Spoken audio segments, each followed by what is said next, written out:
যখন আপনার জানান হযরত গিয়াসউদ্দিন হাজী যখন হায়াতে ছিলেন, যখন আমার বড় চাচা যান শওকত নমসি মসজিদে ইমামতি করতে অসুস্থ হয়ে পড়ল।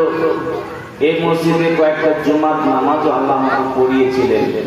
এই গ্রামে বহু গলিতে মাহফিল জলসা, বাড়ি জলসা, মুসলমানি জলসা, মৃত্যুর বাড়ি জলসা অনেক জায়গায় করেছি। মানুষের সময় হাতিয়া 100, 150, 200 করে টাকা যখন মানুষ দিত, সেই সময় আমরা আসতাম। তো বহু কালে এই গ্রামে আসা হয় না, আল্লাহ পাকের ডাক আসে না, আল্লাহর হুকুম হলে।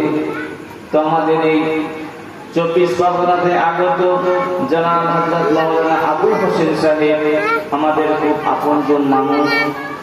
তিনার আহ্বানে আল্লাহ পাক আমাকে অল্প সময়ের জন্য শুধু দেখা সাক্ষাতে বলেন, যেমন